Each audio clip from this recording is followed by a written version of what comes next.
toi, ici c'est ton gars sur Tonton Gibbs, c'est qui est Pretty Boy Floyd, et bienvenue dans ce top 10 de mai 2021. C'était un mois plutôt calme finalement, mais avec quelques trucs très cool, notamment avec certaines rééditions qui parlent vraiment aux purs collectionneurs pour le coup. Pour le fil conducteur de l'émission, on commence bien sûr avec les gagnants du concours photo familial Instagram, concours photo, outfit et sneakers qu'on organise tous les mois, suivi du top 10 sneakers, suivi de mon top 10 personnel, suivi des challengers. Comme ça, on est complet. Le concours photo. 5 gagnants seront postés sur mon compte Instagram tous les mois. Si vous voulez participer au concours, tout est écrit sous la photo des gagnants sur mon compte Instagram, qui est lui-même en description de cette vidéo, bien entendu. En numéro 5, Fabien Polovzik, j'espère que je prononce bien ton nom, si c'est pas le cas, désolé. Une super photo dans des tons très neutres, une belle ambiance, avec une jolie paire de Sakai. Une photo qui aurait pu être plus haut dans le classement, s'il n'y avait pas le radiateur derrière, la fenêtre, etc. Il aurait fallu un fond plus neutre ou plus décoratif. Je ne dis pas ça spécialement par rapport à la photo de Fabien, qui est très bien, sinon il serait pas dans le top 5, mais c'est un prétexte pour moi, pour vous dire de faire attention à vos fonds de photos, c'est presque aussi important que la photo en elle-même. Ne négligez pas ça, et shout out Fabien, bien joué à toi. Numéro 4, c'est Swamp Sneaker, avec cette photo. Jolie photo, des tons verts, moi j'adore le vert, en plus un effet cool de mouvement, comme s'il sautait avec un pied en avant. Et c'est cool, félicitations mon gars, et oui. Numéro 3, Ignacio Serrano, le beau gosse, avec cette photo matching au top, on le confond presque dans le graffiti qui est derrière lui. C'est très très cool, j'aime la photo. Tous les Instagram des gagnants que je vous montre ici sont dans la description de la vidéo. Et bien sûr, vous êtes tous invités à les suivre si vous aimez ce qu'ils font. C'est le but de ce concours, essayer d'apporter un peu de visibilité à mon humble niveau, bien entendu. C'est un challenge cool, il n'y a pas d'oseille à gagner, il n'y a pas de paire de sneakers à gagner. C'est juste pour le kiff et développer une communauté, c'est tout. Numéro 2, est-ce que j'ai besoin de vous présenter Lugan S? Voilà. Lugan S, le gars qui gagne le plus le concours le plus souvent. Faut dire qu'il est quand même talentueux. Toujours high level, très soigné, tout est réfléchi. Avec en plus pour le coup un côté sexy qui ne gâche rien. On va pas, tu vois. Très belle photo, Lugan S, encore. Et oui, c'est un concours photo. D'ailleurs pour cette photo, forcément j'ai beaucoup hésité avec la première place, mais voilà, ce mois-ci, le numéro 1, c'est LXRD Jaja. Jaja, je le connais, hein. Vous avez même pu le voir dans une de mes vidéos. Mais voilà, c'est pas pour ça que j'ai choisi, hein. Regardez juste la photo, elle est parfaite, elle est mortelle, il n'y a rien à dire. Le mec, il est dans le désert avec une paire de Jordan. La lumière, elle est folle. La photo, elle est ultra nette. Tout est beau, tout est magnifique. D'ailleurs, il en a posté 2 sur ce thème-là. Et j'ai hésité beaucoup entre la première et la dernière. Je vous montre les deux, voilà. Mais j'ai choisi celle-là avec la paire de Jordan parce que voilà, c'est...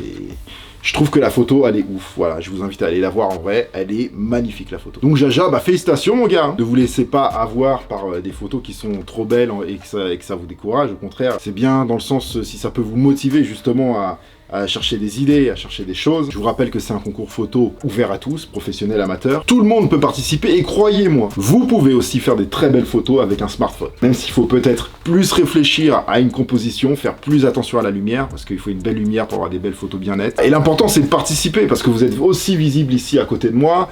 Dans le hashtag du mois, vous pouvez tous y aller pour aller voir toutes les photos qui se font, discuter entre vous et tout ça. C'est ça aussi, créer une communauté, hein. C'est pas que le concours, la vidéo, c'est vraiment sur Instagram. Allez dans la page du hashtag du mois et discutez entre vous, suivez-vous, etc. Donnez-vous des conseils, toujours dans la bonne ambiance et la bonne humeur, bien sûr. On aime être tranquille, on aime la paix. Merci beaucoup. Merci à tous pour votre participation et vos efforts. Quand je vois des gens qui se cassent la tête juste pour le concours, franchement, ça me fait grave plaisir. Et respectez bien les règles si vous voulez être diffusés. Elles sont bien sûr aussi sous la photo des gagnants sur mon compte Instagram. Maintenant, passons au top 10 du mois de mai 2021. Un mois plutôt calme, mais justement avec des trucs vraiment cool. Je précise que je ne parlerai pas de la à ma manière Air Jordan 3, tout simplement parce que la sortie officielle, c'était le mois dernier, c'est la sortie Europe qu'on a eue en France ce mois-ci, et comme elle était dans le top 10 du mois dernier, je ne vais pas la remettre. Voilà, pareil pour la Cloud et Nike Air Max One. Tcha. N'oubliez pas aussi le like sous la vidéo, le coup de pouce est toujours le bienvenu. Alors si c'est en plus accompagné d'un petit commentaire, là, on est au top pour le soutien. Bien évidemment, vous avez tous les liens pour COP les paires qui sont cités dans cette vidéo dans la description. Et pour ceux qui débarquent, COP, ça veut dire acheter, attraper plutôt. C'est pour ça qu'on appelle les policiers COP d'ailleurs aux États-Unis. Le rinçage oculaire, c'est maintenant et c'est parti. Numéro 10, on va commencer avec une petite paire bien cool, la Nike SB Dunk Low Reverse Papa Beer. Elle porte le nom de la Reverse Papa Beer car c'est un clin d'œil à la Dunk High Papa Beer très poilue de 2006 qui vaut plutôt très cher. Si vous arrivez à en trouver une, retail de la Reverse à 110 € environ, 200 € à la revente, rien de fou, mais la paire est simple et cool. Numéro 9, Bape et Adidas sur le modèle Superstar. Ils ont remis le couvert, cette fois-ci je trouve les résultats réussie et pour l'avoir eu et essayé, elle est ultra cool à porter avec le fameux camo gris, la star à la place des 3 bandes. La paire est sortie à 150 € et si vous vous débrouillez, vous pouvez l'avoir pour le même prix à la revente. Mais voilà, vraiment si elle est dans le classement, c'est parce qu'elle est réussie, pas pour la cote ou la popularité, même si elle s'est quand même très bien vendue. Numéro 8. Pareil pour cette paire, qui n'est pas là pour la cote, mais pour l'audace et l'originalité. Une vraie paire de modeurs complètement différente d'une paire classique et en collaboration avec le boss de Alix Studio, entre autres activités, de directeur artistique ici et là, le talentueux Matthew Williams qui a sorti une collection surnommée 004 Training du futur, des super sapes et 2 paires de Nike Zoom 004. Nouvelle technologie de Nike, date shoe futuristique, j'aime beaucoup, j'aime un peu moins le prix, retail à 450 € et à la revente si vous cherchez bien, c'est possible de l'avoir under retail. Numéro 7. Rest in peace Kobe Bryant. Kobe Bryant qui a fait son entrée au Hall of Fame. Nike en collaboration avec le shop de Los Angeles Undefeated ont fait une paire à l'occasion sur une Kobe 5 Pro Tro surnommée Hall of Fame aux couleurs or pour les médailles que Kobe a remportées tout au long de sa carrière, du violet pour les Los Angeles Lakers, une partie en snakeskin bien sûr pour le surnom de Kobe Bryant, un Black Mamba, le swoosh extérieur en dégradé qui mélange les couleurs et les numéros de maillot portés par Kobe, le parcours et les victoires de Kobe sur l'insole et bien entendu estampillé du logo Undefeated qui se greffe en collaboration sur ce projet, à savoir que Undefeated de base est un shop de Los Angeles connu de Kobe. Les collabs Undefeated, c'était sur les Kobe, c'était un truc qui était très régulier. Donc ça se tient complètement, sorti à 190 € évidemment, sold out tout de suite. Comptez entre 250 et 350 € si vous voulez vous offrir cette paire qui a du sens, même si ça reste une paire très b-ball plus que lifestyle, ça va de soi. Numéro 6, une très belle Nike Dunk Low pour vous les filles, parfaite pour l'été, la laser orange, pour le coup beaucoup moins d'importance historique que la Kobe précédente, par exemple, mais bon, pour un top 10 réaliste, à un moment il faut revenir sur la popularité, et même si ce n'est pas non plus extraordinaire, 100 € retail, 200-250 € à revente en moyenne, mais c'est une très belle paire, et puis c'est les dunks à la mode, c'est ce qui se vend le plus en ce moment. Numéro 5, on monte d'un petit cran avec une autre dunk justement, une Dunk Low, encore une fois une version women's, donc destinée aux filles, qui ont quasiment en ce moment autant de paires que les gars, et c'est très bien, même si tout est relatif, et puis de toute façon, je dis ça, c'est destiné aux filles, mais vous mettez ce que vous aimez, dans la basket, il n'y a pas vraiment de logique, et c'est en fonction de vos goûts et des tailles que vous trouvez. La Limone a sidulé et travaillé sur le thème du citron d'ailleurs, un citron est brodé sur le talon, comptez une cote entre 250 et 350 € environ. Numéro 4, voilà un exemple concret qui fait que faire un top 10 réaliste est compliqué, car si je prends uniquement la popularité, cette paire est première du classement et de très loin, avec des chiffres revente bien plus gros que toutes les autres de ce classement, malgré une cote entre guillemets légère, entre 250 et 250 € pour ce modèle inédit, basé sur un colorway OG, la Shadow, ici en version 2.0, mais bon, contrairement à la prochaine, et en tant que modèle inédit, elle n'a pas le poids historique de la numéro 2 par exemple, ou encore le poids de la créativité de la numéro 3. En bouche, la talentueuse Yoon en bouche, qui nous a sorti sa 3e dunk high revisitée à la sauce biker coréen très excentrique, avec beaucoup de superpositions et de dimensions à l'image du swoosh qui déborde sur l'arrière ou encore du en-bouche en 3D sur le talon. Le patch en bouche épuré sur la languette, etc.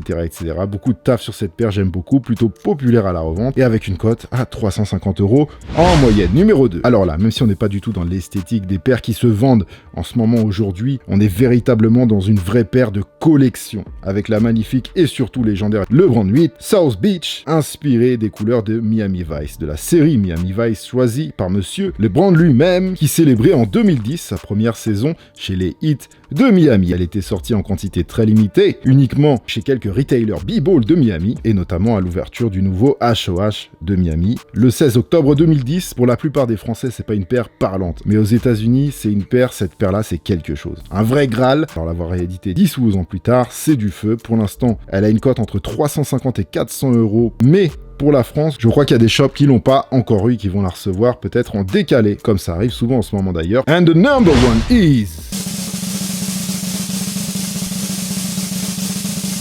C'est celle qui réunit le plus de critères pour ce top 10, popularité, originalité, traitement lourd, surtout sur une SB en référence à la SB Dunk Low What the Dunk, qui reprend les meilleurs coloris début 2000 chez SB. La SB Dunk Low What the Paul en collab avec le skater de légende Paul Rodriguez, a.k.a. P-Rod, reprend quant à elle tous les meilleurs coloris des pro modèles de P-Rod chez Nike. Cette paire, c'est aussi la plus grosse cote du mois, avec des prix revente qui tournent en moyenne entre 700 et 800 €.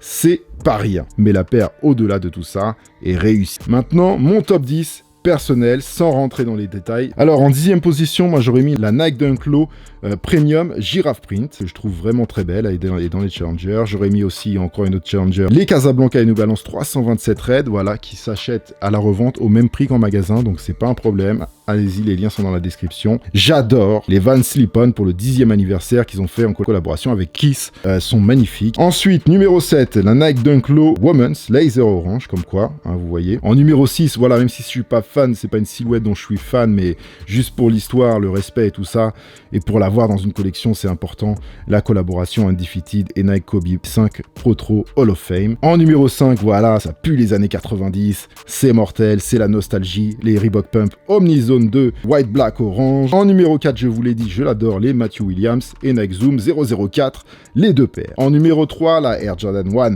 High Retro Shadow 2.0. En numéro 2, la P-Rod et Nike SB Dunk Low What the Paul. Et en numéro 1, la Nike LeBron 8 South Beach Motherfuckers, la version 2021. Yes sir, bang bang. Ouh.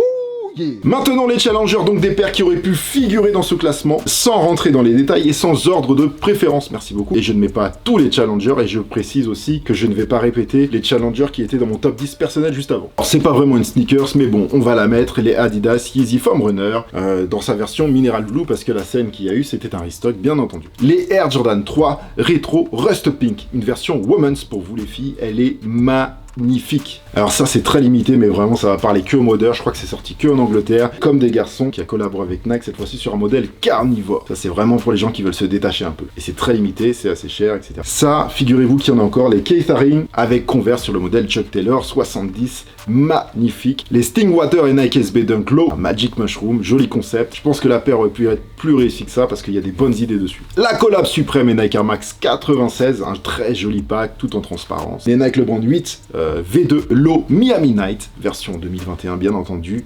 Ça aussi c'est du très très lourd, bon pas aussi lourd que la South Beach, mais voilà c'est une paire très très lourde. Ça j'aime beaucoup aussi, je trouve c'est très moderne, mais je pense qu'il y a un énorme potentiel, il faut juste avoir un peu de... servir un peu de son imagination, mais les Yeezy 500 High, voilà, tactile orange et sumac, je pense vraiment qu'il y a des trucs à faire. Voilà pour les challengers. Dites-moi pourquoi pas dans les commentaires votre top 10 à vous, top 5, top 4, tout ce que vous voulez. Votre top personnel, avec vos goûts personnels. Voilà, j'aime toujours un peu regarder ce que les gens aiment. Ou dites-moi simplement bonjour, salam, shalom, salut, comme vous voulez, histoire d'envoyer un peu de puissance. N'oubliez pas de défourailler le thumbs up ici en bas de l'image pour le référencement, c'est super important, merci beaucoup les amis. Abonnez-vous si c'est pas encore fait, il n'y a absolument aucun danger physique pour le mental, bien sûr, c'est moins garanti, et surtout pour le portefeuille. Tous les liens de tout en description. Et on se retrouve dimanche à 17h45 pour le SOTW numéro 136. Sneaks of the Week, les sorties sneakers et sables de la semaine. Faites attention à vous. Oh man, here, be back, brother.